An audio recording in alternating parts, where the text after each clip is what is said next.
ขอเจริญสุขเจริญพรศรัทธาญาติโยมสาธุชนพุทธบริษัททั้งหลายต่อไปนี้จะเป็นรายการสวดมนต์พระกรรมฐานของพระภิกษุสามเณรวัดพระบรมธาตุดอยสุเทพราชวรวิหารทางคลื่นสถานีวิทยุพุทธศาสนาและจริยธรรม FM 96.0 เมกะเฮิรตซ์อุปถัมภ์รายการโดยประธานมูลนิธิพระบรมธาตุดอยสุเทพโดยพระเดชพระคุณท่านเจ้าคุณหลวงพ่อพระธรรมเสนาบดีหลวงพ่อรองเจ้าคณะภาค7เชียงใหม่ลำพูนแม่ฮ่องสอนเจ้าวัดพระบรมธาตุดอยสุเทพขอเชิญศรัทธาสาธุชนทั้งหลายร่วมรับฟังและร่วมกันสวดมนต์พระกรรมฐานไปพร้อมๆกันณบัดนี้นะโมตัสสะภะคะวะโตอะระหะโตสัมมาสัมพุทธัสสะนะโมตัสสะภะคะวะโตอะระหะโตสัมมาสัมพุทธัสสะนะโมตัสสะภะคะวะโตอะระหะโตสัมมาสัมพุทธัสสะพุทธังสารนังกัจฉามิธัมมังสารนังกัจฉามิสังฆังสารนังกัจฉามิตุติยัมปิพุทธังสารนังกัจฉามิตุติยัมปิธัมมังสารนังกัจฉามิตุติยัมปิสังฆังสารนังกัจฉามิตติยัมปิพุทธังสารนังกัจฉามิตติยัมปิธัมมังสารนังกัจฉามิตติยัมปิสังฆังสารนังกัจฉามินะโมพุทธายะนะโมธัมมายะนะโมสังฆายะอัปปมาโนพุทโธอัปปมาโนธัมโมอัปปมาโนสังโฆพุทโธเมนะโตธัมโมเมนะโตสังโฆเมนะโตกัมมัฏฐานาเมนะตังกัมมัฏฐานะกายะตาจาริโยเมนะโตอะหังคัมเตพุทธานุสติกัมมัฏฐานังยะจามิพุทธานุสติกัมมัฏฐานังเกสามิปันเตปันเตปิติอุปาจาระสมาธิญาจามิอิติปิโสภะคะวะอะระหังสัมมาสัมพุทโธวิจจาจารณะสัมปันโนสุขโตโลกาวิทูมานุตตาโลปุริสัตตัมมัสสารติสัทธาเทวามนุสสานังพุทโธภะคะวะติสาวะคาโตภะคะวะตาธัมโมสันติติโกอาการิโกเอหิปัสสิโกโมปานายิโกปัจจตังเวทิตาโพวิญโยอิติสุปฏิปันโนภะคะวะโตสาวกสังโฆจุปฏิปันโนภะคะวะโตสาวกสังโฆยายะปฏิปันโนภะคะวะโตสาวกสังโฆสามิจิปฏิปันโนภะคะวะโตสาวกสังโฆยะติตังจัตตาริปุริสายุคานิอัตถปุริสาภูคาลาเอสะภะคะวะโตสาวกสังโฆอาหุนายโยปาหุนายโยทักขินายโยอังสาริกาลานิโยมานุตตารังบุญญาเกตังโลกัสสาติ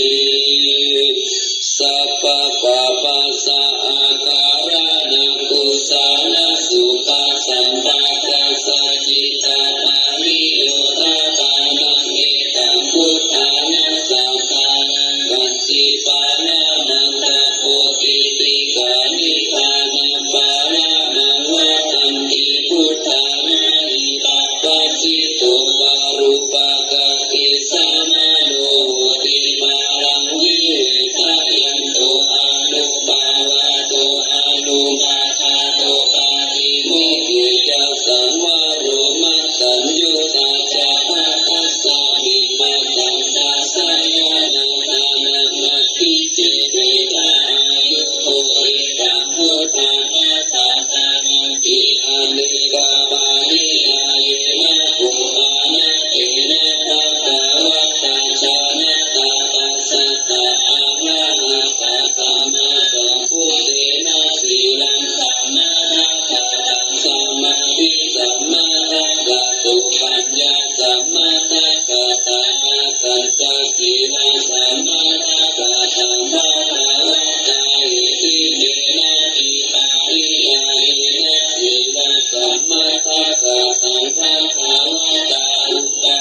ติปัตตาปฏิวิรัตโต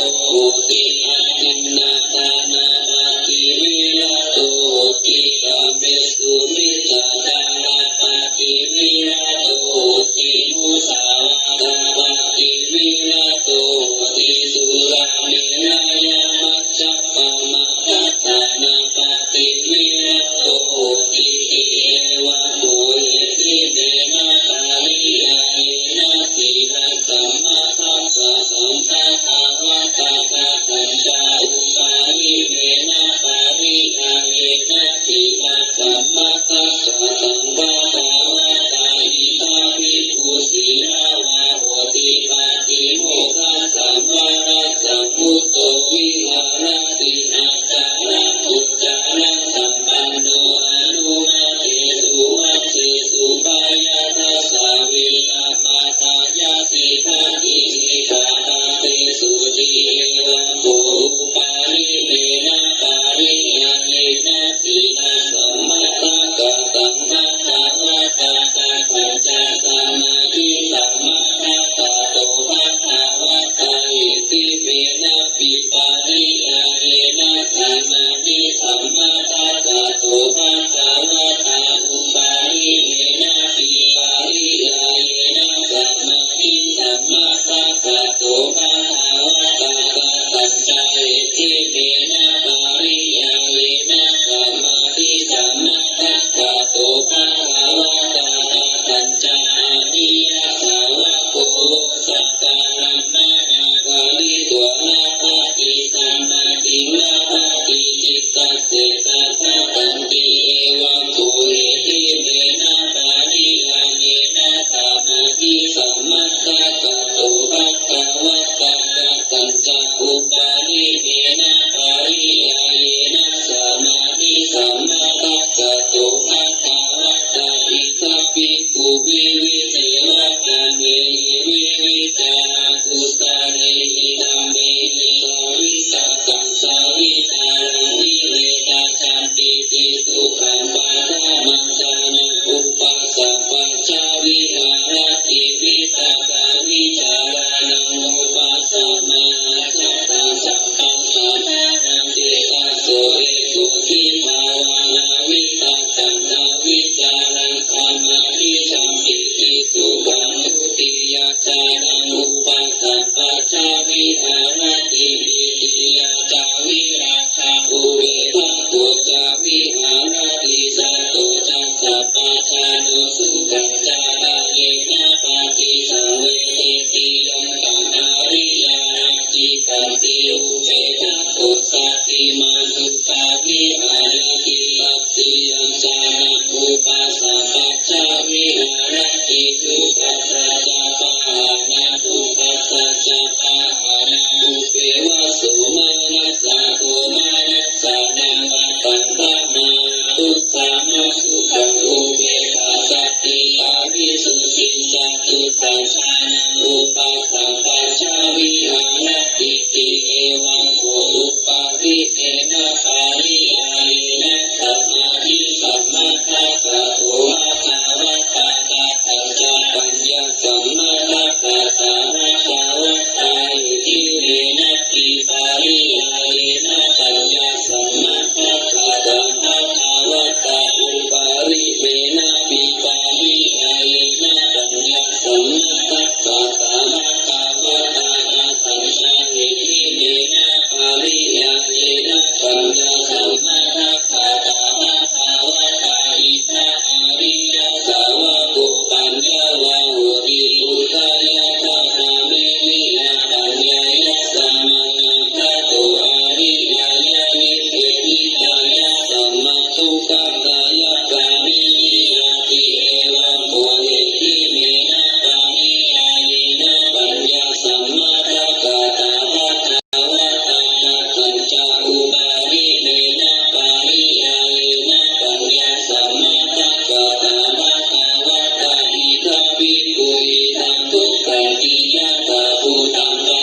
มุสาวานาปามาโตเตสังสัทธามกายติสิตัสสมาธิหังเมนิคิตตาปังคิปะเปกานาวิสามาอาทิสีลาสิกขาสามาตาเนอาทิจิตาสิกขาสามาตาเนอาทิปัญญาสิกขาสามาตาเนอัปปามาเตนะสัมปะเตสมาธิเอวะนิโรสิกิตา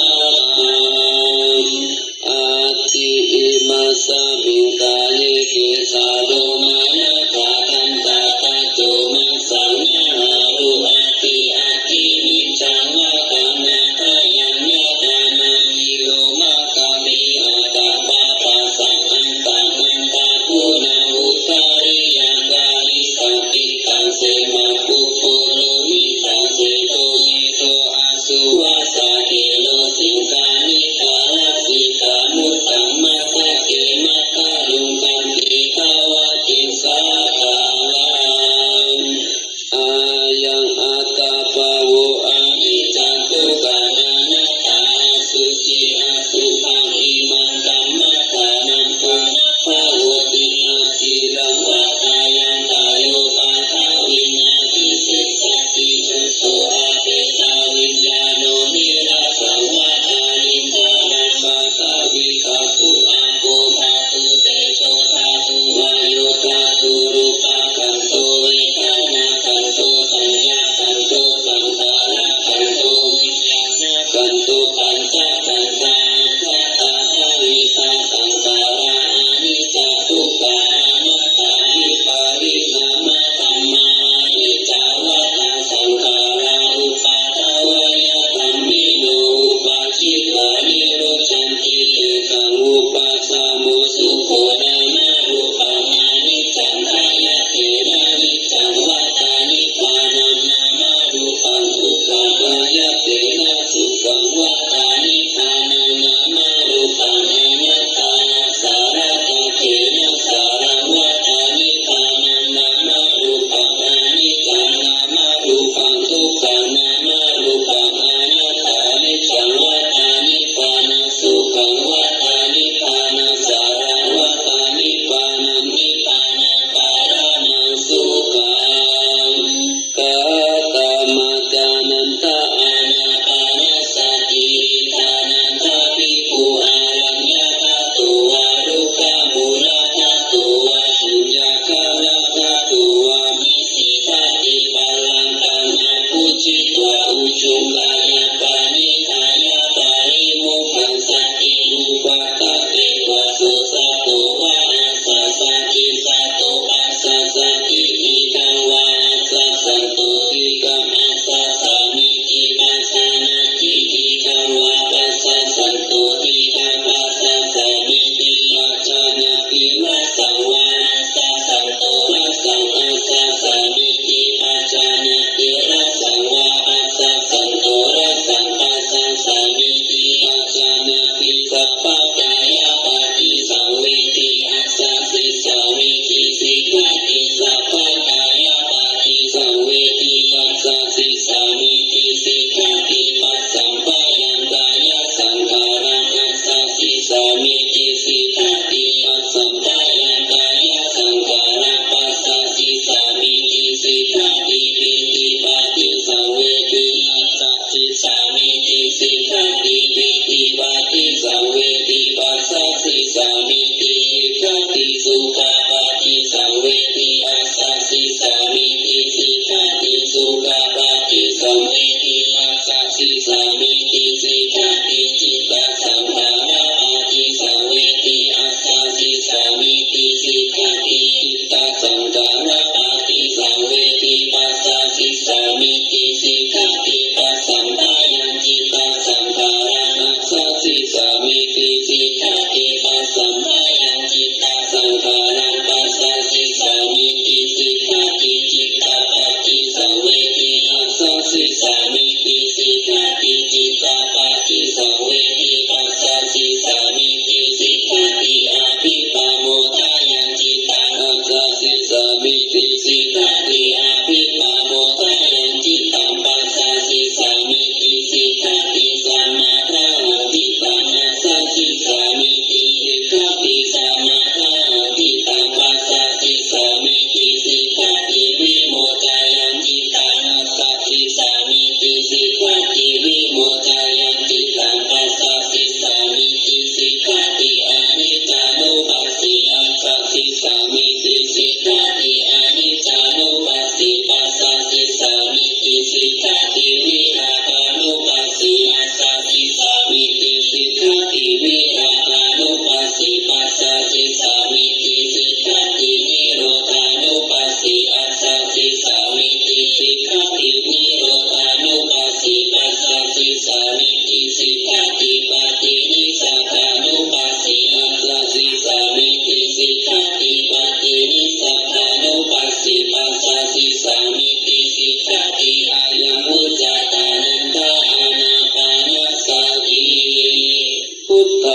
สติเมตตัญจาอสุภามารณสติสมาจตุรารักขาภิกขุภาวยศีลวานันตาวิสาลคุณังพุทธโตนุสารังมุนิภาวยาพุทธิมาภิกขุพุทธานุสติมาติโตสาวาสานิกิเลเสโสเอกุสัพเพนิขันติยะอาหุสุสุทัสสันตานุภูชานันตสัทธายะโหสัพพะกาลตะเตธัมเมสัพพ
วิหาริติปฏิจัญชานังอุปาสปัชชาวิหารติสุขัสสะจปะหานาทุกขัสสะจปะหานาอุปเปวะโสมานัสสะโตมานัสสะนังมัจขังฆามาทุกขานะสุขังอุปเปกขาสามิปาริสุทธิจตุตัสสะนังอุปาสปัชชาวิหารติอายังอุจจติภิกขเวสัมมาสมาธิ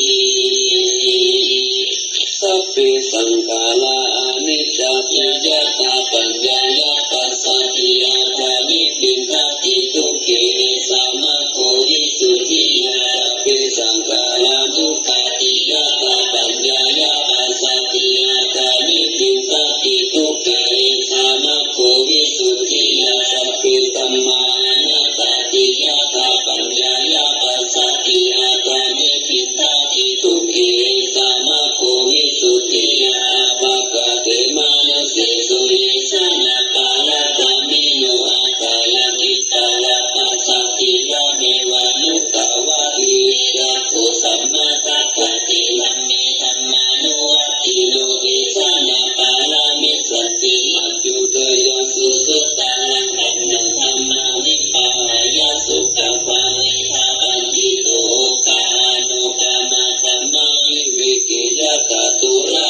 นามิกิกาคัสสะนัง สยะตะกัสสุ กายาละเจ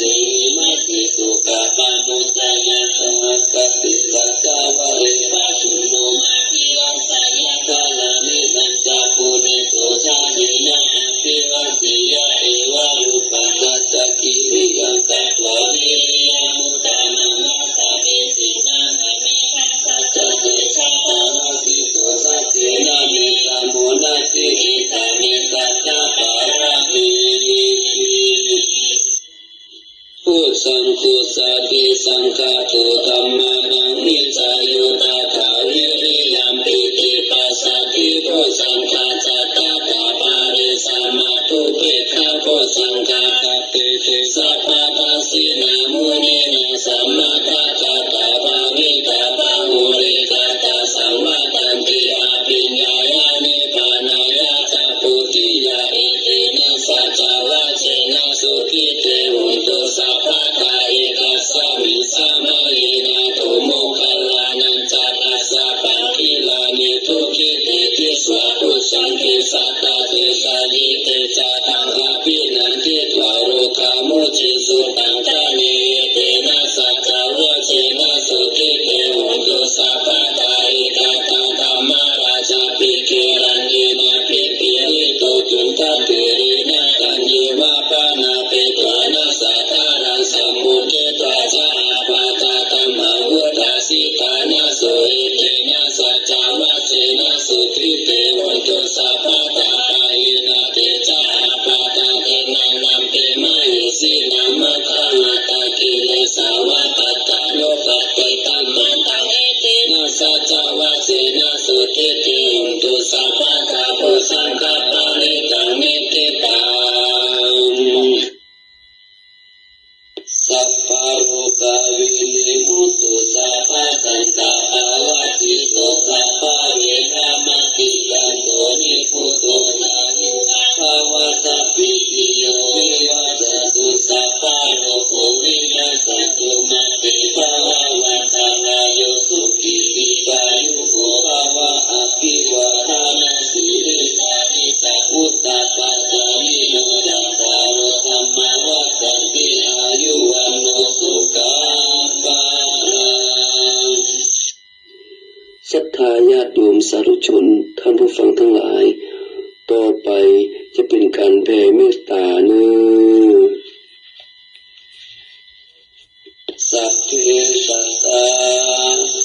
สัตว์ทั้งหลายที่เป็นเพื่อนทุกข์เกิดแก่เจ็บตายด้วยกันทั้งหมดทั้งสิ้นเวลาหุนตุจงเป็นสุขเถิดอย่าได้มีเวรซึ่งกันและกันเลยอาภายาปัชชาหุนตุจงเป็นสุขเถิดอย่าได้มีความพยาบาทเบียดเบียนซึ่งกันและกันเลยปฏิภาหุนตุจงเป็นสุขเถิดอย่าได้มีความข้าแค้นกายข้าแค้นใจเลยสุขีอัตตานังปาริหารันตุจงมีความสุขกายสุขใจรักษาตนให้พ้นจากทุกข์ภัยทั้งหมดทั้งสิ้นเถิดมาวิภาจันตุจงอย่าพลาดพลาดลาภสัมปติโตจากสมบัติที่ตนได้แล้วเลยสัพเพสัตตาสัตว์ทั้งหลายที่เป็นเพื่อนทุกข์เกิดแก่เจ็บตายด้วยกันทั้งหมดทั้งสิ้นกรรมสัตตาเป็นผู้มีกรรมเป็นของตนกรรมทายาทาเป็นผู้มีกรรมเป็นทายาทกรรมโยนิเป็นผู้มีกรรมเป็นกำเนิดกรรมพันธุเป็นผู้มีกรรมเป็นเผ่าพันธุ์กรรมปฏิสาร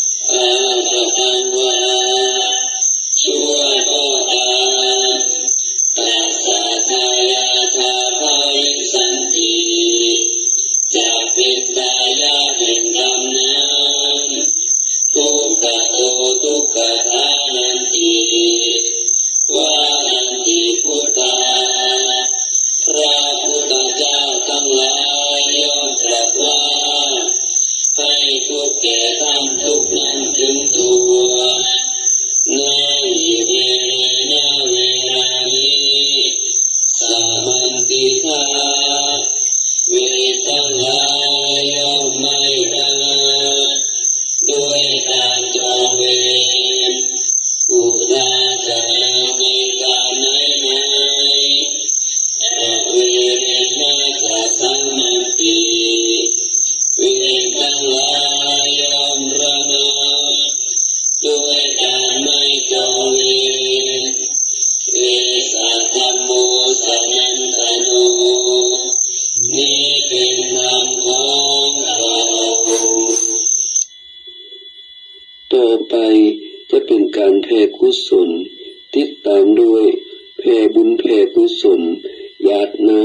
ำแบบฉบับพื้นเมืองเนื้ออิทังเมมาตาปิตุนังโหตุสุขิตาโหตุมาตาปิตโรขอส่วนบุญนี้จงสำเร็จแก่มารดาบิดาของข้าพเจ้าขอให้มารดาบิดาของข้าพเจ้าจงมีความสุขอิทังเมยาตินังโหตุสุขิตาโหตุยาตะโยขอส่วนบุญนี้สำเร็จแก่ญาติทั้งหลายข้าพเจ้าขอให้ญาติทั้งหลายข้าพเจ้าจงมีความสุขอิทังเมผู้รูปัชฌายาจริยานังโหตุสุขิตาโหตุผู้รูปัชฌายาจริยาขอส่วนบุญนี้สำเร็จแก่ครูประชาอาจารย์ของข้าพเจ้าขอให้ครูประชาอาจารย์ของข้าพเจ้าจงมีความสุขอิทังสัพพะเทวตานังโหตุสุขิตาโหตุสัพเพเทวาขอส่วนบุญนี้จงสำเร็จแก่เทวดาทั้งหลายทั้งปวงขอให้เทวดาทั้งหลายทั้งปวงจงมีความสุขอิทังสัพพะเปตานังโหตุสุขิตาโหตุสัพเพเปตาขอส่วนบุญนี้สำเร็จแก่เปรตทั้งหลายทั้งปวงขอให้เปรตทั้งหลายทั้งปวงจงมีความสุขอิทังสัพพะเวรีนังโหตุสุขิตาโหตุสัพเพเวรีขอส่วนบุญนี้สำเร็จแก่เจ้ากรรมนายเวรทั้งหลายทั้งปวงขอให้เจ้ากรรมนายเวรทั้งหลายทั้งปวงจงมีความสุขอิทังสัพพะสัตตานังโหตุสุขิตาโหตุสัพเพสัตตาขอส่วนบุญนี้สำเร็จแก่สัตว์ทั้งหลายทั้งปวงขอให้สัตว์ทั้งหลายทั้งปวงจงมีความสุขทั่วหน้ากันเถิด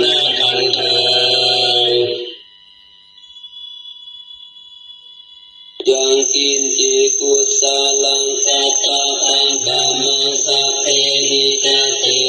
จัตตังปุญญังโนอนุโมทันตุสุนันตุโหตุเยเตวานัสสามิทานิอาทิกาตาอิกายุกาสัตตะโหตุสัพเพสัตตะสุขิยตานัมปาริหารันตุมาตาปิตาสุขิตาโหตุทุกขตา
สัพพะทานิสุปฏิทิสาสาริยาตตุมหาโพธิพุทธารูปังสักการังสัทธานาหาโลเกเทวะโลเกบรหมโลเกชัมพุทธิเตลังกาติเปสานิมาตตุโยเกสัตตตุโยอาละอังสัตตุโยเกติยะบรมวะกุติจัตตุลาสิติสานาเตธัมมาคันติสัพเพสัมปะหะเตติยะกาวันตามิสัพพะโตต่อไปจะเป็นการสักการะบูชาพระบรมธาตุดอยสุเทพ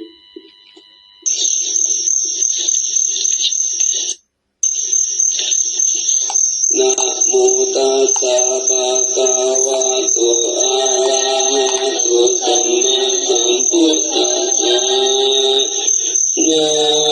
โมตัสสะภะคะวะโตอะระหะโตสัมมาสัมพุทธัสสะนะโมตัสสะภะคะวะโตอะระหะโตสัมมาสัมพุทธัสสะสุวรรณเจติยังเกสาวามาตารุงคังวารัญญาตาตุสุเทวานามังคังนาราเทวิสัพพะปุสิตาอาวันตามิสัพพะตาปัญญาวาอาสามิเยวาจันทิมาอิวาทาระอิวะคาลยังปิตากาตเยสาสนานิยานิกิติโมกขาปะธรรมวารังอาปายานิวารานังอะละหังสักขโสปานังปะทะมังอุปชังคาหาเปตวาปัตตาจิวารังยังชาตังสังฆามัชเชพุทธาสวาหา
นะ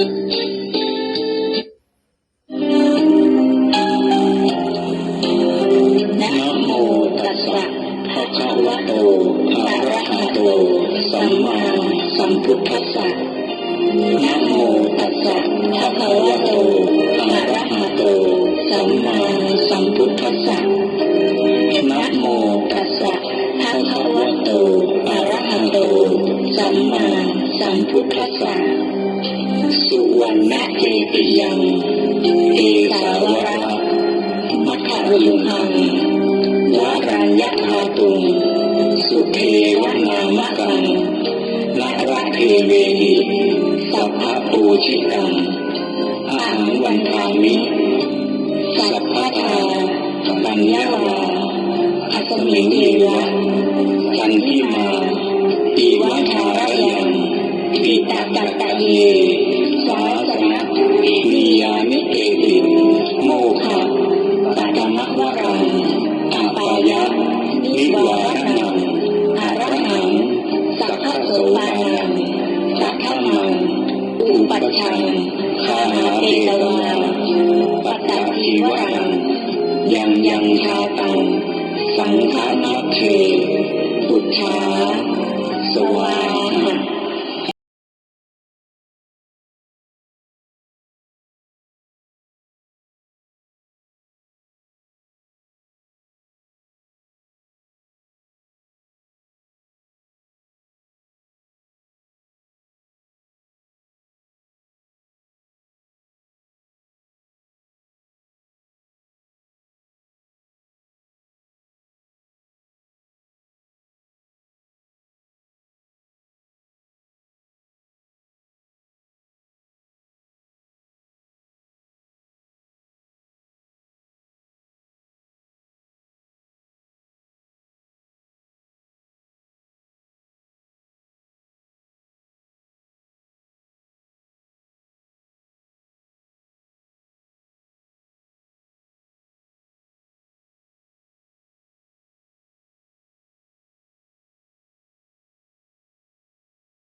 ทุกนาที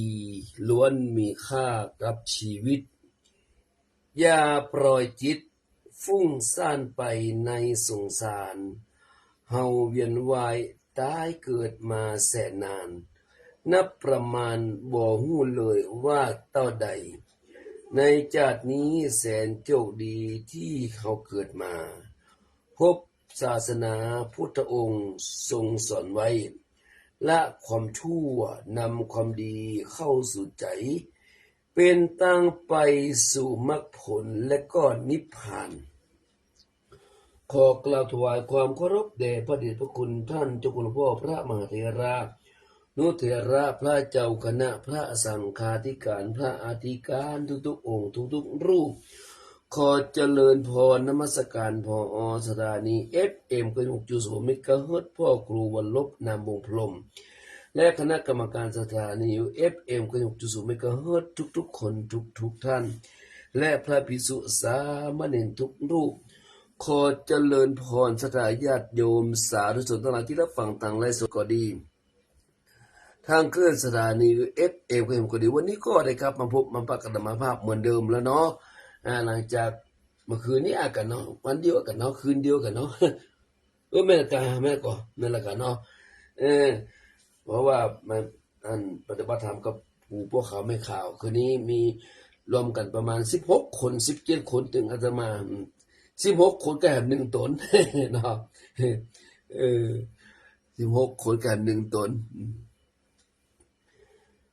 ก็ได้เรียบร้อยไปแล้วก็อนุโมทนาสาธุกับพวกเขาไม่ข่าวที่มาปฏิบัติธรรมด้วยกันเนอะเมื่อคืนนี้ก็เป็นมีความสุขด้วยกันไปตามกันม่วนเนาะสนาญาติโยมหมู่พวกเขาไม่ข่าวเพื่อไปร่วมกับการเจริญพุทธมนต์ก็สวดนพเคราะห์แก่พระบาทสมเด็จพระเจ้าอยู่หัวรัชกาลที่10พระวชิรเกล้าเจ้าอยู่หัวก็ฟังพระธรรมเทศนาจากท่านอาจารย์พระมหาสกุลมหาอะไรก็นามสกุลวิโรจนกิติอีกฉายาเป็นวิโรจนกิติปท9ประโยคปท9ประโยคสลายญาติโยมโนเป็นเลขานุการของพระเดชคุณหลวงพ่อเป็นเลขานุการของรองเจ้าคณะภาคเขตแล้วก็เป็นผู้ช่วยเจ้าวาดตัวเองต่างหากโอ้สุดยอดหนุ่มไฟแรงยังไม่ถึง40เลยเทศก็ม่วนสถาญาโมสถาญาโยมชื่นอกชื่นใจกันเนาะปฏิบัติธรรมก็ม่วน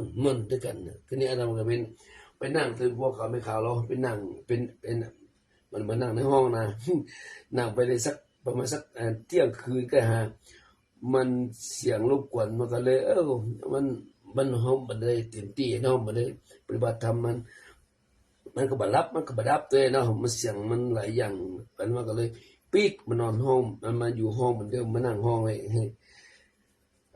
ปฏิโมทนาสาธุเนอะอาสาญาติโยมมีปฏิบัติธรรมแถมต่อไปก็วันที่นี่เนอะวันที่11 12 13เนาะ11 12แล้วลง13เป็นวันแม่แห่งชาติแม่ใช่วันที่11 12เป็นวันอย่างวันศุกร์เสาร์อาทิตย์กันเนาะศุกร์เสาร์ในพอตะกี้นะเป็นวันพระเติมต่างหากนะวันที่12นะเป็นวันพระเนอะ12วันพระโอ้ตอนนี้ไปกับปฏิบัติไปเรื่อยๆเนอะสิงหากรกฎากันยาตุลาปะเท่าติดต่อกันเนี่ยชื่นชอบที่ไหนก็ไปหันเนอะแต่ว่ายังความประกันก็มีเหมือนกันแต่ว่าก็มาโจรกันเนาะยากความก็มีสักกี่คนก็บ่ฮู้นะบ่ฮู้เนาะอาจารย์ไม่ชี้ทางดีเพิ่นก็เลยไปเป็นวิปัสสนาจารย์หั่นเนาะนั่นอาจารย์อันนี้ลูกศิษย์มาดอสิเทพนี่สถาญาติโยมประชาสัมพันธ์หยังก็มีอย่างเตือนเนาะโดยขอน้องนานทำสปอร์ตของวันแม่แห่งชาติวันที่อันยังก็ไปจัดงานที่หอประชุมวันที่8เนาะ8สิงหาหมู่ภิกษุสามเณรหรือนักเรียนหลายพันเป็น1,000-2,000 คนเหมือนกันเหมือนอย่างวันนั้นอย่างวันที่23เนี่ยนะเนาะวันที่8เนี่ยจัดเนื่องในวันแม่แห่งชาติ ใครจะร่วมทำบุญอันเป็นไอติมก้าอย่างก้าก็เจอได้ที่น้องหนานเด้อเป็นก๊อกอาตมาหับไปแล้วยังไม่โอนตังค์กับเตื้อแต่ก็หับไป320เอา2ชุดใครเอาต่อได้ก็ได้แล้วแต่สนาญาโยมเนาะเข้ารายการเนาะบ่มีภาษาสามัญนะเข้ารายการจะได้สวดวันนี้ก็นักอะละโลวันนี้วันอย่างนี้วันนี้วันจันทร์เนาะกำลังวัน15น้องกินดิวสวดไปอย่า90ก็ได้เนาะน้องกินเนาะ10จบเหลือ5จบรายการก็สวดต่อแหมแล้วก็อธิษฐานเนาะแล้วก็รับเนาะต่อไปเข้ารายการกราบพระกราบสติปัฏฐานสวดมหาจักรพรรดิกับน้องกิงหลิวได้ยิ่งเกษียณราโชคมหามงคลเนออัญชลีวันทาอภิวาทอัญชลีวันทาอภิวาทอัญชลีวันทาอภิวาทอัญชลีวันทาอัญชลีต่อไปเป็นกราบสติปัฏฐานมือไว้นาขานั่งหนอนั่งหนอนั่งหนอน้อมจิตมาที่มือขวาพลิกหนอพลิกหนอพลิกหนอขึ้นหนอขึ้นหนอขึ้นหนอถูกหนอถูกหนอถูกหนอมือซ้ายพลิกหนอพลิกหนอพลิกหนอขึ้นหนอขึ้นหนอขึ้นหนอถูกหนอถูกหนอถูกหนอขึ้นหนอขึ้นหนอขึ้นหนอถูกหนอถูกหนอถูกหนอลงหนอลงหนอลงหนอถูกหนอถูกหนอถูกหนอก้มหนอก้มหนอก้มหนอมือขวาลงหนอลงหนอลงหนอถูกหนอถูกหนอถูกหนอคว่ำหนอคว่ำหนอ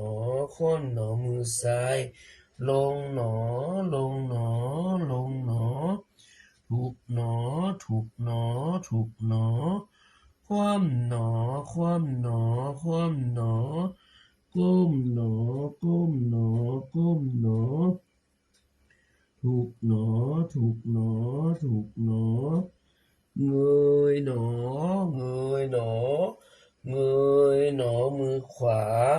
พลิกหนอพลิกหนอพลิกหนอขึ้นหนอขึ้นหนอขึ้นหนอถูกหนอถูกหนอถูกหนอมือซ้ายพลิกหนอพลิกหนอพลิกหนอขึ้นหนอขึ้นหนอขึ้นหนอถูกหนอถูกหนอถูกหนอขึ้นหนอขึ้นหนอขึ้นหนอถูกหนอถูกหนอถูกหนอลงหนอลงหนอลงหนอถูกหนอถูกหนอถูกหนอ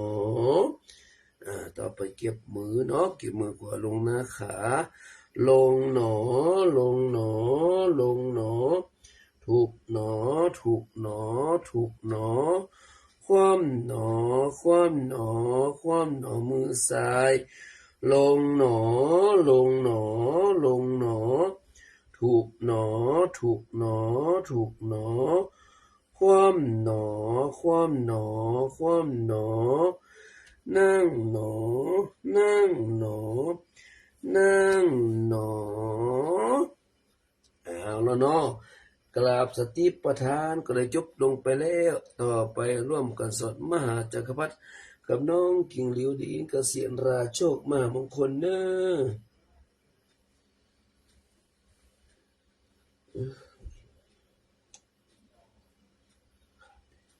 โมตัสสะภะคะวะโตอะระหะโตสัมมาสัมพุทธัสสะ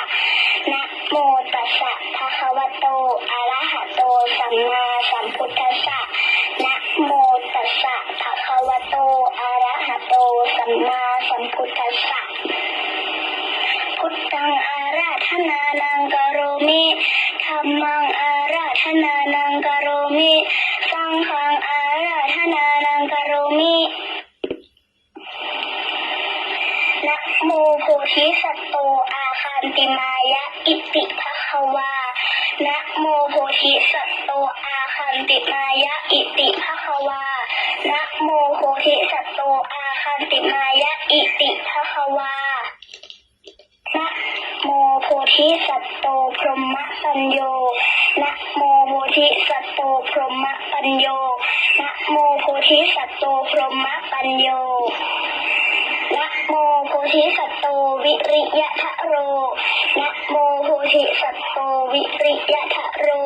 นะโมโพธิสัตโตวิริยะทะโรโยโทโสโมหะจิตเตนะพุทธสมิงปาปะกะโตมะยาคมัทธเมกตังโทสังสัพพะปาปังวินาศสันตุโยโทโสโมหะจิตเตนะธรรมสมิงปาปะกะโตมะยาคมัทธเมกตังโทสังสัพพะปาปังวินาศสันตุโยโทโสโมหะจิตเตนะสังฆสมิงปาปะกะโตมะยาคมัทธเมกตังโทสังสัพพะปาปังวินาศสันตุนะโมตัสสะภะคะวะโตอะระหะโตสัมมาสัมพุทธัสสะนะโมตัสสะภะคะวะโต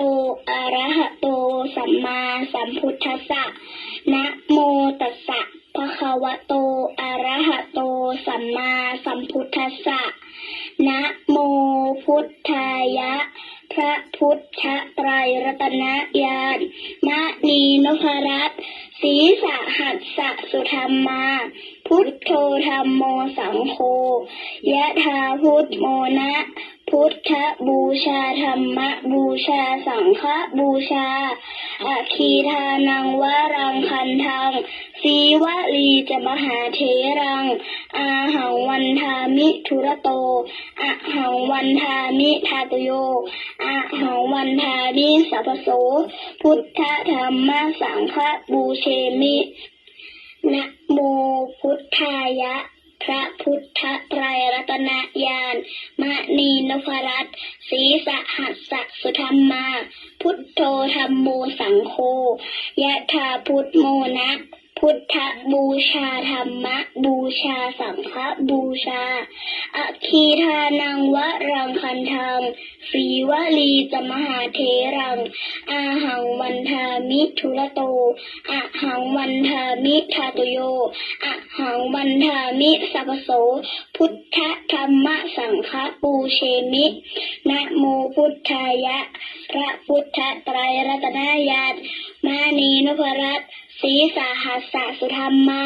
พุทโธธัมโมสังโฆยะถาพุทโมนะพุทธบูชาธรรมบูชาสังฆบูชาอะคีทานังวรังคันทังสีวลีจะมหาเถรังอาหังวันทามิทุระโตอะหังวันทามิทาตุโยอะหังวันทามิสัพพโสพุทธธรรมสังฆปูเชมินะโมพุทธายะพระพุทธไตรรัตนญาณมณีนพรัตน์ศีสหัสสะสุธรรมาพุทโธธัมโมสังโฆยะถาพุทโมนะพุทธบูชาธรรมบูชาสังฆบูชาอะคีทานังวรังคันทังสีวลีจะมหาเถรังอะหังวันทามิทุระโตอะหังวันทามิทาตุโยอะหังวันทามิสัพพโสพุทธธรรมสังฆปูเชมินะโมพุทธายะ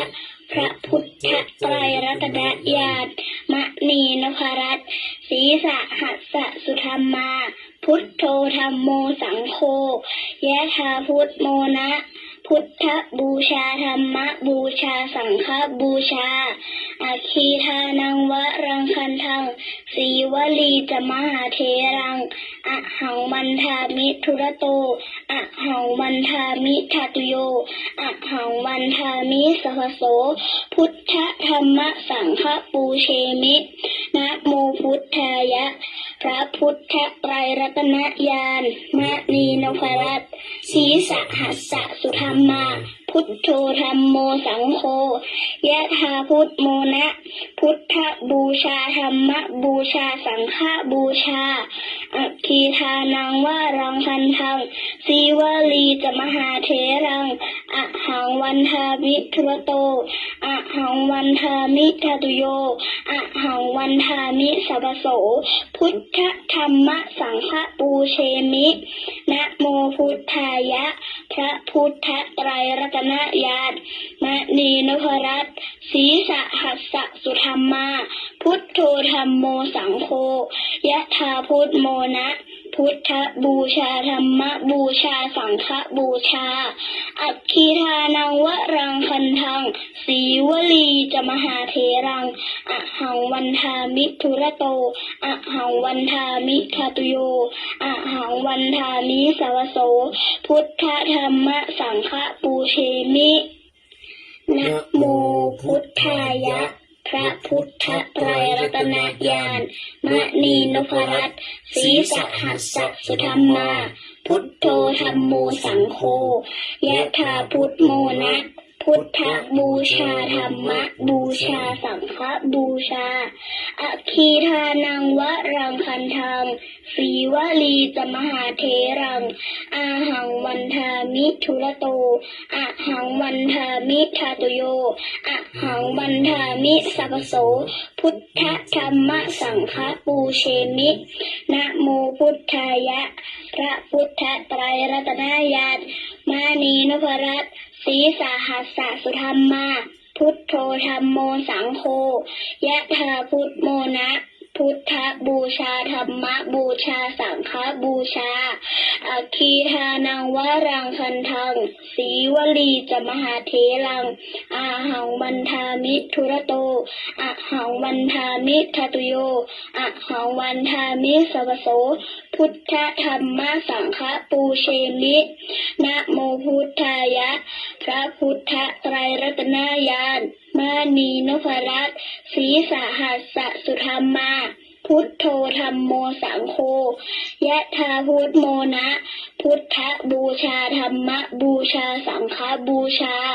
อัคคีทานังวะรังคันทังสีวลีจมหาเถรัง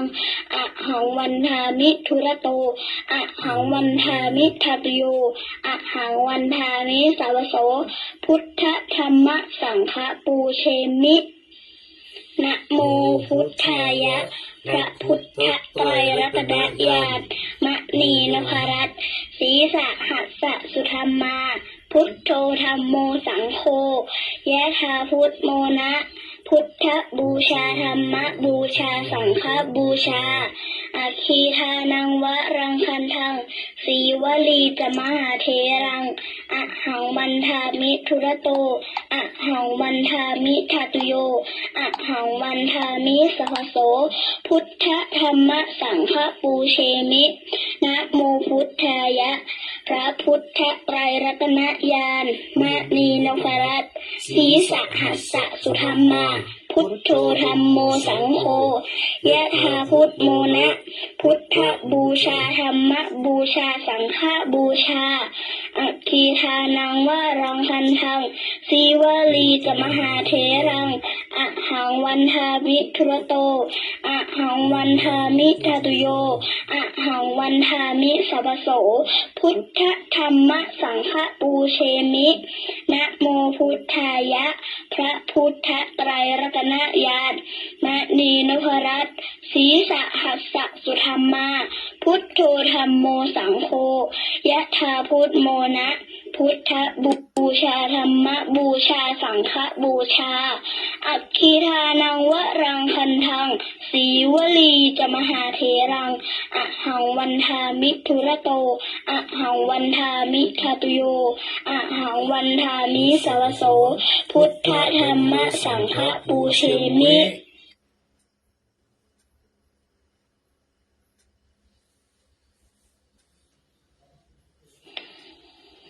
สัพเพพุทธาสัพเพธัมมาสัพเพสังฆาพระปัตตาปัจเจกานันจะยังพลังอรหันตานัน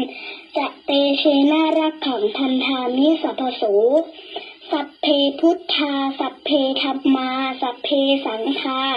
พระปัตตาปเจกานันจะยังพลัง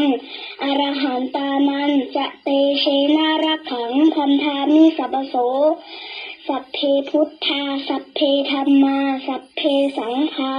พระปัตตาปเจกานันจะยังพลังอรหันตานันจะเตเชนารักขังพันธามิสัพพโสสัพเพพุทธาสัพเพธัมมาสัพเพสังฆา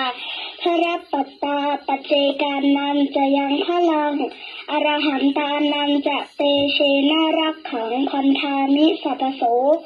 สัพเพพุทธาสัพเพธัมมาสัพเพสังฆาพระปัตตา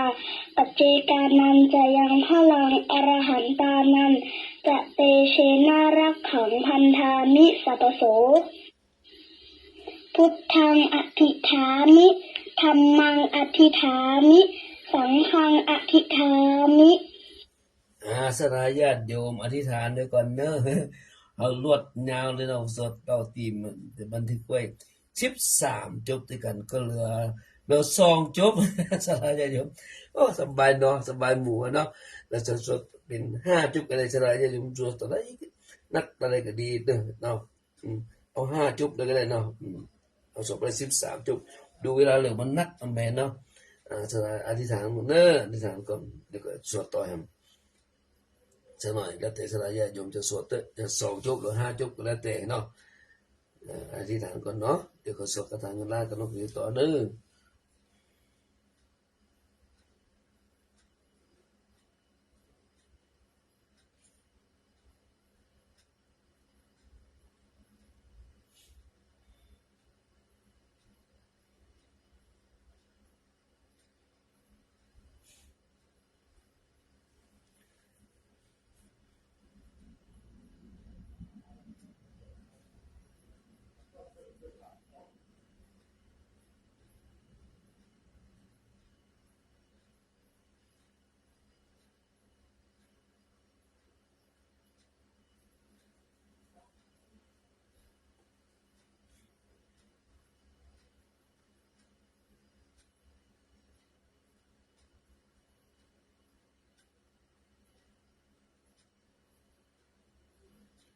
แล้วเนาะสลายญาติโยม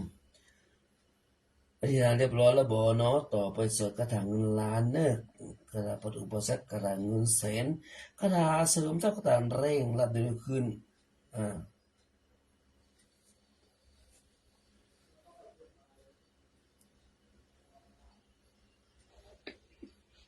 นะโมตัสสะภะคะวะโตอะระหะโตสัมมาสัมพุทธัสสะนะโมตัสสะภะคะวะโตอะระหะโตสัมมาสัมพุทธัสสะนะโมตัสสะภะคะวะโตอะระหะโตสัมมาสัมพุทธัสสะสัมปจิตฉามินาสังสิโมพรหมาจะมหาเทวาสัพเพยะขาปารายันติพรหมาจะมหาเทวาลาภาภวันตุเมมหาปุญโยมหาลาโภภวันตุเม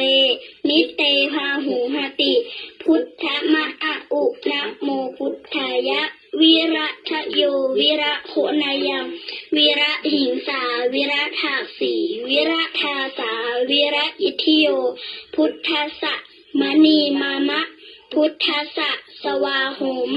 สัพปจิฉามิเพลงพาหารือสัมปจิตฉามินาสังสิโมพรหมาจะมหาเทวาสัพเพยะขาปารายันติพรหมาจะมหาเทวาอภิลาภาภวันตุเมมหาปุญโยมหาลาโภภวันตุเมมิเตภาหุหติพุทธมะอะอุนะโมพุทธายะวิรัตโยวิระโคนายังวิระหิงสาวิระทาสีวิระทาสาวิระอิทิโยพุทธัสสะมานีมามะพุทธัสสะสวาหมสัปปติฉามิเพลงพาหารือ สัมปจิตฉามินาสังสิโมพรหมาจะมหาเทวาสัพเพยะขาปารายันติพรหมาจะมหาเทวาลาภาภวันตุเมปุญโยมหาลาโภภวันตุเมนิเตภาหุหติพุทธมะอะอุนะโมพุทธายะวิระทะโยวิระโคนายังวิระหิงสาวิระทาสีวิระทาสาวิระอิทิโยพุทธัสสะมณีมามะพุทธัสสะสวาโหมสัพปจิฉามิเพลงเพลงพาพาหาหารือสัมปจิตฉามินาสังสิโมพรหมาจะมหาเทวาสัพเพยะขาปารายันติพรหมาจะมหาเทวาอภิลาภาภวันตุเมมหาปุญโยมหาลาโภภวันตุเมนิเตภาหุหติพุทธมะอะอุนะโมพุทธายะวิรัตโยวิระโคนายังวิระหิงสาวิระทาสีวิระทาสาวิระอิทิโยพุทธัสสะมานีมามะพุทธัสสะสวาหมสัพปติฉามิเพลงเพลงพาพาหาหารือสัมปจิตฉามินาสังสิโมพรหมาจะมหาเทวาสัพเพยะขาปารายันติพรหมาจะมหาเทวาลาภาภวันตุเมปุญโยมหาลาโภภวันตุเมนิเตภาหุหติพุทธมะอะอุนะโมพุทธายะวิระทะโยวิระโคนายังวิระหิงสาวิระทาสีวิระทาสาวิระอิทิโยพุทธัสสะมณีมามะพุทธัสสะสวาโหมสัพปจิฉามิเพลงเพลงพาพาหาหารือสัมปจิตฉามินาสังสิโมพรหมาจะมหาเทวาสัพเพยะขาปารายันติพรหมาจะมหาเทวาอภิลาภาภวันตุเมมหาปุญโยมหาลาโภภวันตุเมนิเตภาหุหติพุทธมะอะอุนะโมพุทธายะวิรัตโยวิระโคนายังวิระหิงสาวิระทาสีวิระทาสาวิระอิทิโยพุทธัสสะมานีมามะพุทธัสสะสวาหมสัพปติฉามิเพลงเพลงพาพาหาหารือสัมปจิตฉามินาสังสิโมพรหมาจะมหาเทวาสัพเพยะขาปารายันติพรหมาจะมหาเทวาลาภาภวันตุเมปุญโยมหาลาโภภวันตุเมนิเตภาหุหติพุทธมะอะอุนะโมพุทธายะวิระทะโยวิระโคนายังวิระหิงสาวิระทาสีวิระทาสาวิระอิทิโยพุทธัสสะมณีมามะพุทธัสสะสวาโหมสัพปจิฉามิเพลงเพลงพาพาหาหารือเอาแล้วเนาะต่อไปสัพพุทธคุณธรรมคุณสังฆคุณเนาะเอานกกิลูเนี่ยบอกตัวเวยเดี๋ยวจะได้ฟังนั่นเนาะนกกิลูนกกิลูนกกิลู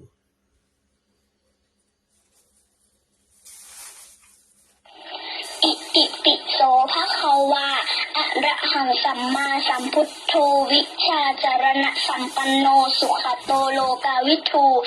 อนุตตโรปุริสธรรมสารถิสัทธาเทวมนุสานังพุทโธภควติสวาคาโตภควตาธัมโมสันทิฏฐิโกอะกาลิโกเอหิปัสสิโกโอปนายิโกปัจจัตตังเวทิตโพวินโยเหติส สุปฏิปันโนภควโตสาวกสังโฆอุชุปฏิปันโนภควโตสาวกสังโฆยายะปฏิปันโนภควโตสาวกสังโฆสามีจิปฏิปันโนภควโตสาวกสังโฆยะทิทังจัตตาริปุริสายุคานิอัฏฐปุริสปุคละเอสะภควโตสาวกสังโฆอาหุนโยปาหุนโยทักขินโยอันเคริการณิโยอนุตตรังปุญญเขตังโลกัสสาติเนาะต่อไปรัตนสูตรเนาะนะรัตนสูตรเป็นพระสูตรที่พระพุทธเจ้าทรงมอบให้พระอานนท์นำสวดเพื่อโปรดชาวเมืองเวสาลีให้รอดพ้นจากโรคระบาดความอดอยากและพยันตรายทั้งปวงที่รุมเร้าเมืองแห่งนี้และเพื่อยังให้ชาวเมืองทั้งหลายได้มีดวงตาเห็นธรรมนะโมตัสสะภะคะวะโตอะระหะโตสัมมาสัมพุทธัสสะนะโม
วิด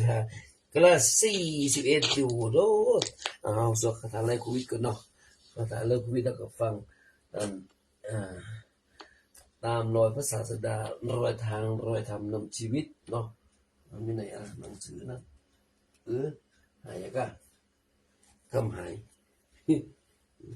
วันเดียวมันจะหายก็นี่รออยู่นี่แล้วอยู่รอนี่รอเนาะคนคาถาไล่โควิดกันเนอะนะโมตัสสะภะคะวะโตอะระหะโตสัมมาสัมพุทธัสสะนะโมตัสสะภะคะวะโตอะระหะโตสัมมาสัมพุทธัสสะนะโมตัสสะภะคะวะโตอะระหะโตสัมมาสัมพุทธัสสะรัตนัตยานุภาเวนะสัพพะเทวานะเตชะสาอุปโนโควิโตโรโคสยมรเถวินัสตุราชะปุญญานุภาเวนะทัสสะปรมิตาหิจาอาโรคิยะสุขันเจวะสทาสุธีพระวันตุเตรัตนัตยานุภาเวนะสัพพะเทวานะเตชะสะอุปโนโควิโตโรโคสยมรเถวินัสตุราชะปุญญานุภาเวนะทัสสะปรมิตาหิจาอาโรคิยะสุขันเจวะสทาสุธีพระวันตุเตรัตนัตยานุภาเวนะสัพพะเทวานะเตชะสะอุปโนโควิโตโรโคสยมรเถวินัสตุราชปุญญานุภาเวนะทัสสะปรมิตาหิจาอาโรคิยะสุขันเจวะสทาสุธีพระวันตุเตด้วยอนุภาพของพระรัตนตรัยโดยเด็กกุศลเทพทั้งหลายโรคโควิดที่เกิดขึ้นจงวินาศไปจะสยามรัฐด้วยบุญบารมีของพระราชาและอำนาจทศบารมีของทุกท่านจะไม่มีโรคมีแต่ความสุขตลอดกาลละนานเทินต่อไปเป็นบทปฏิมกถาเนอโหตุสัพพังสุมังคลังรักขันตุสัพพเทวตาสัพพะพุทธานุภาเวโสติหุนตุนิรันตรังโหตุสัพพังสุมังคลังรักขันตุสัพพเทวตาสัพพะธรรมานุภาเวนะโสติหุนตุนิรันตรังโหตุสัพพังสุมังคลังรักขันตุสัพพเทวตาสัพพะสังขานุภาเวนะโสติหุนตุนิรันตรังขอสุภมงคลทั้งสิ้นจงมีขอเทวดาทั้งปวงจงรักษา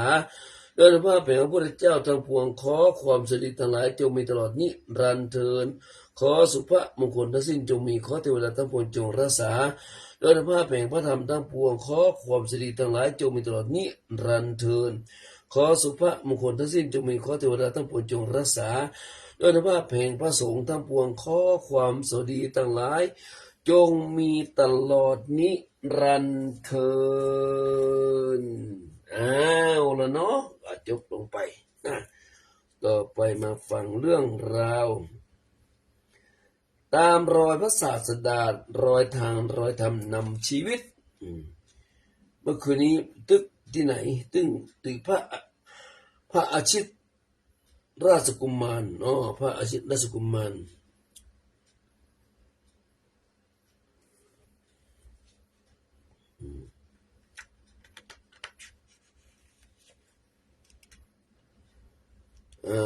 คือเราถึงไหนก็ถึงรู้แต่ว่าตะวันซูนกันเนาะ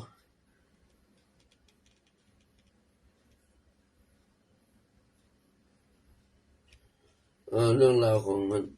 พระเทวทัตก็โดนแผ่นดินสูบไปแล้วเนาะผู้ทำบาปย่อมเดือดร้อนในโลกนี้ย่อมเดือดร้อนในโลกหน้าย่อมเดือดร้อนในโลกทั้งสองย่อมเดือดร้อนว่าเราทำบาปไว้ไปสู่ทุกขติแล้วย่อมเดือดร้อนเป็นอย่างยิ่งต่อไปเรื่องของพระอาชิตราชกุมารพระอาชิตราชกุมารนี่เป็นใครพระนางประชาบดีโคตมีทรงพระดำริว่าพระประยุรญาติทั้งหลายต่างถวายโภชนาหารอันประณีตกันโดยนักแล้วในส่วนพระองค์ควรจะถวายจีวรเนื้อละเอียดพิเศษจะได้กุศลเป็นอนัตผ้าที่ว่าเนื้อละเอียดพิเศษนั้นเป็นอย่างไรขอให้พิจารณาจากวิธีการดังต่อไปนี้จึงให้ช่างทองตีอ่างทองโดยทองสุก 7อ่างด้วยทองสุก7อ่างแล้วคือกลางทองป่นกับมัตติกาชาติหรือว่าดินและเปลือกของหอมอันเจือตุยจตุมัทุรสใส่ลงเต็มอ่างทองทั้ง7แล้วเพราะลงซึ่งเม็ดฝ้ายในอ่างทองนั้นรดด้วยน้ำนมโคอันเจือด้วยกลางทองใส่ลงขั้นต้นฝ้ายออกปล่อยเหลืองต้นฝ้ายดังสีทองดอกกันนิกาแล้วพระมหาประชาบดีก็ทรงเก็บฝ้ายนั้นด้วยพระหัตถ์ด้วยมือตัวเองนี่นะเนาะแล้วใส่ลงในขอบทองและทรงเลือกทรงหีบทรงหีบตัวดีดตัวทรงปั่นด้วยพระหัตถ์บอกให้ผู้อื่นทำเลยภาพจะละเอียดขนาดไหนเนาะก่อนจะเป็นฝ้ายต้องเอาไปปลูกต้นฝ้ายเม็ดเอามีน้ำนมโคน้ำนมอย่างไรอย่างไปใส่ปุ๋ยเนาะเป็นปุ๋ยเนาะเส้นได้นั้นจะละเอียดยิ่งนักมีสีเหลืองดุจทองจึงหามาซึ่งช่างหูฝีมือเอกเลยบริโภคซึ่งประณีตโภชนาหารอันรักคนโดยจตุมทุรสแล้วตกแต่งกายนุ่งห่มประดับโดยวัฏฐาลังกาอาภรณ์ต่างๆยกมาพอหันว่าพระมหาประชาบดีโคตมีตั้งพระทัยอย่างที่สุดซึ่งยากที่จะทำได้ทอแล้วก็ได้2 ผืนใหญ่กว้างผืนละ7 ศอกยาว14 ศอกน่าจะเป็นผ้าคู่แรกและคู่เดียวในโลกที่วิธีการทำพิสดารเช่นนี้กล่าวโดยสรุปพระมหาประชาบดีโคตมีผ้าอันประมาณค่าบ่ได้ทั้ง2 ผืนใส่ในพอบแล้วยกขึ้นทูลบนศีรษะบนหัวศีรษะก็ไม่หัวก็ไม่เสด็จไปพร้อมกับนางสักยราชทั้งหลายเพื่อถวายผ้านั้นแด่พระพุทธเจ้าณนิโคธารามได้ทูลถวายถึง3 ครั้งแต่พระศาสดาก็ยังบ่ทรงรับเตื้อทำให้เสียพระทัยทำเสียอกเสียใจโทมนัสเป็นอันนักจึงเสด็จไปยังสำนักพระอานนท์ถวายอัญชลีและตรัสวิงวอนว่าข้าแด่พระผู้เป็นเจ้าข้าพระเจ้ามีโทษอย่างใดเหรอพระพุทธเจ้าจึงบ่ทรงรับภูษาที่ข้าพเจ้าดีดปั่นฝ้ายด้วยมือของตัวเองเพื่ออุทิศถวายแด่พระพุทธองค์โดยเฉพาะเช่นนี้ขออาราธนาพระผู้เป็นเจ้าช่วยอนุเคราะห์ทูลถามพระพุทธเจ้าคือกรรมเพราะเหตุอันยังที่บ่รับพระอานนท์ได้อาราธนาได้รับอาราธนาได้ไปทูลถามพระพุทธเจ้าตามคำขอร้องของพระนางมหาประชาบดีโคตมีพระพุทธเจ้าจึงตรัสถึงเรื่องการถวายเป็นส่วนปฏิบุคลิกคือถวายเจาะจงบุคคลบ่ใช่ถวายแด่สงฆ์สรุปว่าเมื่อพระนางได้ฟังพระธรรมเทศนาแล้วมีความปรีดาปราโมทย์ถือภูษาทั้งคู่เข้าไปใกล้พระสารีบุตรซึ่งนั่งอยู่เบื้องขวาพระศาสดาและน้อมนำผ้าเข้าถวายพระผู้เป็นเจ้าพระสารีบุตรทรงหูในอาการก็บ่ได้รับกล่าวห้ามว่าดูกระพ พระราชเทวี ซึ่งจะถวายแก่อาตมานี้บ่สมควรพระมหาประชาวดีก็คลานถอยออกมาและน้อมนำเข้าไปถวายพระโมคคัลลานะแห่งที่นั่งอยู่ทางเบื้องซ้ายพระพุทธเจ้าพระมหาโมคคัลลานะก็บ่ได้รับและกล่าวห้ามเช่นเดียวกันพระราชเทวีก็ยังบ่ละความเพียรได้นำไปถวายพระอาสิติมหาสาวกพระสาวกผู้ใหญ่80 รูปและพระสงฆ์ต่อ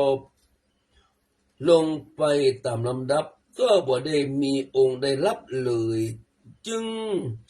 จนถึงพระอาชิตภิกษุซึ่งเป็นภิกษุบวชใหม่เป็นพระนวกะบวชได้ภาษาเดียวนวกะนั่งอยู่ปลายเถียปุ๊จึงน้อมนำเข้าไปถวายพระอาชิตภิกษุก็รับเอาผ้าคู่นั้นเอาไว้พระมหาประชาบดีบ่ได้ทรงโสมนัสยินดีที่มีผู้รับผ้าคู่นั้นแต่ทรงโทมนัสเสียใจบ่ดีใจนี่คือเสียใจทุกคือจนน้ำตาตกทรงจินตนาการว่าพระองค์มีบุญน้อยเหี่ยแต่พอหรืออุตสาห์ทำผ้าคู่นี้อย่างวิจิตรพิสดารบรรจงหวังจะถวายพระพุทธเจ้าโดยเฉพาะก็บ่ทรงรับแม้พระสาวกเป็นอันนักก็บ่ทรงรับแต่กลับได้มาพระนวกะได้ภาษาเดียวพระนวกะผู้นี้เป็นภัยมาแต่ไหนพระเจ้าอาชาติศัตรูที่เคยหลงผิดคิดชั่วกับพระเทวทัตแต่ต่อมาก็กลับพระทัยคือกลับใจฮือหมอชีวกะหนูหมอชีวกกุมารพัฒน์พาไปเฝ้าพระพุทธเจ้าพระชาติศัตรูมีพระอัครมเหสีชื่อกัญจนาเทวีมีพระโอรสปรากฏพระนามว่าพระอาชิตราชกุมารพระอาชิตราชกุมารเป็นลูกของพระชาติศัตรูแล้วเข้าใจว่าจะเคยตามเสด็จพระราชบิดาไปเฝ้าพระบรมศาสดาเพื่อฟังพระธรรมเทศนาตัวเองเดี๋ยวแฮมตัวใดนี่เริ่มเดี๋ยว4 นาทีเมื่อได้หันพระรูปและได้ฟังพระธรรมเทศนาแล้วก็มีพระทัยศรัทธาโสมนัสดีใจมีพระดำริว่าพระพุทธานุภาพนี้เป็นที่อัศจรรย์ยิ่งนักบุคคลผู้ใดบ่ได้บำเพ็ญทานรักษาศีลบ่ได้สมาทานอุโบสถศีลคือการรับเอาศีลมาปฏิบัติและบ่ได้ทำบุญกุศลอันหยังบำเพ็ญบารมีต่างๆมาก็บ่อาจตรัสรู้ว่าเป็นพระสัพพยุตญาณใดถ้ากะนั้นเฮาควรจะตัดซึ่งบ่วงคือคฤหัสถ์และจากหมู่ญาติบ่ได้อะไรในโภคสมบัติแล้วออกบรรพชาในพระศาสนาจะดีกว่าเมื่อพระเจ้าอาชิตราชกุมารมีพระดำริเช่นนั้นแล้วก็ทูลลาพระเจ้าอาชาติศัตรูซึ่งกลับพระทัยมานับถือพระพุทธศาสนาแล้วก็ทรงอนุญาตด้วยความยินดีให้เจ้าชายอาชิตราชกุมารจึงพาบริวาร 1,000 คนออกบวชได้เล่าเรียนจนสามารถแสดงธรรมหูพระไตรปิฎกแม้จะได้ชื่อว่าเป็นพระนวากะก็ตามแต่ก็เป็นผู้ทรงความหูองค์หนึ่งซึ่งพระมหาประชาบดีโคตมีบ่น่าจะเสียใจ ในครั้งนั้นพระพุทธเจ้าทอดพระเนตรหันพระมาตุฉาเสียใจทรงพระโทมนัสจึงทรงพระดำริว่าพระองค์สมควรกระทำให้พระมหาประชาบดีบังเกิดโสมนัสในวัตถุทานจึงตรัสเรียกพระอานนท์มาสั่งว่าดูกระอานนท์ท่านจงไปนำเอาบาตรของอัตมาบาตรของตถาคตมาเมื่อพระอานนท์นำบาตรมาถวายทรงรับบาตรมาแล้วทรงกระทำพุทธาอธิษฐานว่าพระสาวกทั้งปวงจงอย่าได้ถือเอาบาตรนี้ได้เลยคือพระอชิตตภิกษุหนุ่มถือบาตรของตถาคตได้แต่เพียงผู้เดียวเมื่อทรงอธิษฐานเช่นนั้นแล้วก็ทรงทิ้งบาตรขึ้นไปบนอากาศบาตรและบาตรนั้นก็ลอยละล่องตุ๊บป่องขึ้นไปกลีบเมฆแล้วก็หายวับไปขณะนั้นพระสารีบุตรจึงถวายอัญชลีด้วยกราบทูลว่าข้าแด่พระพุทธเจ้าขอพุทธานุญาตนำบาตรนั้นกลับมาพระปรมศาสดาทรงอนุญาตพระสารีบุตรก็เหาะขึ้นไปบนอากาศเที่ยวค้นหาบาตรจะได้ก็บ่พบจึงกลับกับทูลให้ทรงทราบลำดับนั้นพระอาสิติมหาเถระตลอดจนผู้ทรงเอตทัคคะต่างๆก็ขออาสาไปตามหาบาตรมาก็บ่อาจนำบาตรนั้นกลับคืนมาได้ในที่สุดมีพุทธาธิกาตรัสสั่งพระอชิตภิกษุว่าอชิตะท่านจงนำไปเอาบาตรของตถาคตกลับขึ้นมาพระอชิตภิกษุเมื่อได้รับฟังพระดำรัสสั่งเช่นนั้นจึงดำริว่าบรรดามหาสาวกทั้งหลายซึ่งล้วนแต่สิ้นกิเลสมีอำนาจนักยังบ่อาจแสวงหาบาตรของพระพุทธเจ้ามาได้และเฮาล่อเป็นไผ่บวชใหม่เต๊ะจะได้กะและจะมาซึ่งยังมีกิเลสนะด้วยมนทินครอบงำอยู่เช่นนี้จะทำได้จะได้แต่เมื่อพระพุทธเจ้าตรัสสั่งจากนั้นก็คงคัดขืนบ่ได้จะลองพอละเช่นนี้น่าจะมีเหตุอันใดอันหนึ่งเป็นเนตแท้ถ้าอาตมาทำได้ตามพระดำรัสก็จะเป็นที่ปิติประโมทเมื่อคิดได้จะอันแล้วจึงเข้าไปถวายนมัสการกราบทูลว่าข้าแด่พระพุทธเจ้าจะไปถือบาตรทรงของพระพุทธองค์ในการบัดนี้พระเจ้าค่ะโอ้สถานจะหมดเวลาหมดเหลือนาทีเดียวไปฟังต่อพรุ่งนี้ฟังพระอชิตราชกุมารพระนวกะบวชใหม่จะไปเอาบัตรพระพุทธเจ้ามาได้ก่อรอฟังพรุ่งนี้เนาะใครเอาบัตรได้สักคนเมตตาพระโมคคัลลานะก็มาบอกเอามาบัตรพระอนุนก็มาบัตรได้แล้วนับภาษาอย่างของพระอชิตราชกุมารบวชได้ภาษาเดียวจะเอามาได้กะรอฟังพรุ่งนี้เนาะสดาญาติโยมโอ้ม่วนดีเนอะเนาะมาชากาแฟเนาะต่อไปแผ่เมตตาเนอะแผ่เมตตาตัวเฮาอย่างก่อนแผ่เมตตาแก่สรรพสัตว์ต่อไปเนอะอาหังสุกิโตโหเมฆของข้าพเจ้าจงมีความสุขอาหังนิทุกโขโหเมฆของข้าพเจ้าปราศจากความทุกข์อาหังอเวนโรโหเมฆของข้าพเจ้าจงปราศจากเวรอาหังอภยาปโชโหเมฆของข้าพเจ้าจงปราศจากอุปสรรคอันตรายทั้งหลายทั้งปวง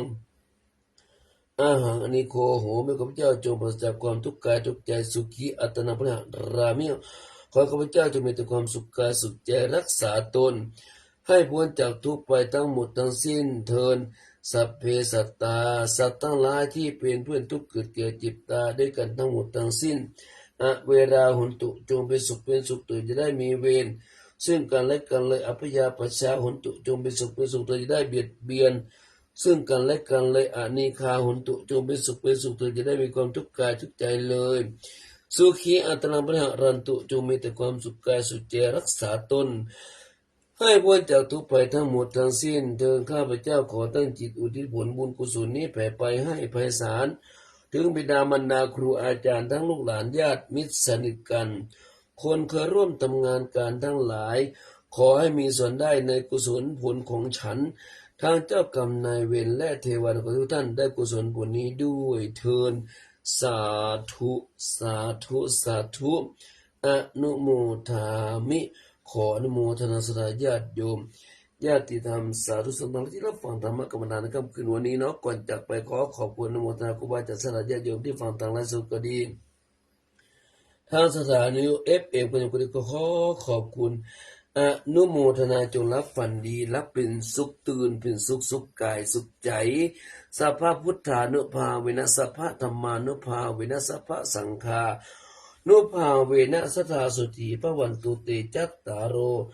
ธรรมาวัฏันติอายุวันโนสุขังปรามิโชคมีใจแคล้วคลาดปลอดภัยอันตรายทั้งหลาย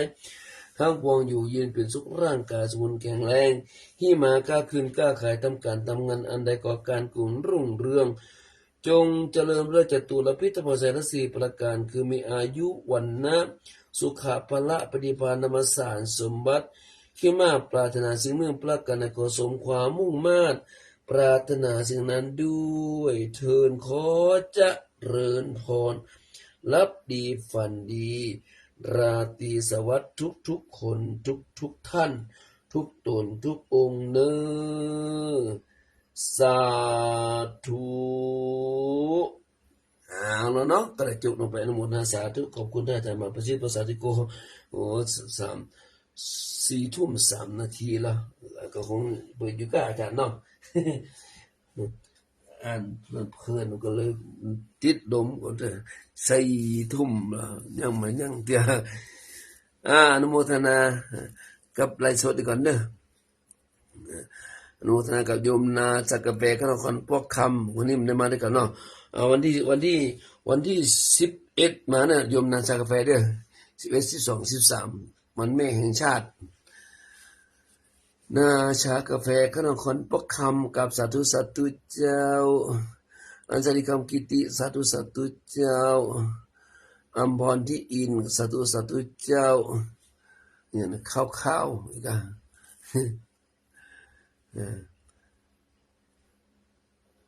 เมฆเกี่ยงคำรุ่งไพโรจน์นโมทนาสาธุเจ้าเข้าไปครอบครัวกราบนโมทนาบุญสาธุเจ้าสาธุวิรัตมาเร็วมาเนี่ยแม่ทอนลุงทูลแม่ทอนลุงทูลแม่เกี่ยวกับลุงเป็นโลดแล้วก็ใครอัมพรที่อินอัญชลีคำกิติสุบินตนวงน้อมกราบสาธุเจ้าเข็มเพชรคารจักรโอ้โยมเข็มเพชรคารจักรมาแล้วเนาะโอ้แม่ทอนลุงทูลแม่ทอนลุงปู่ปานก็มาปู่ปาน2ปู่ปาน3ขันแก้วพรหมจริงโอ้สาธุขันแก้วพรหมสาธุเจ้าปัสสนุภิกขุสิมุนแม่บ้านเป็นสิมุนแม่บ้านก็มาเอาสาธุเนอะเราเนาะมันแพ้ละก้า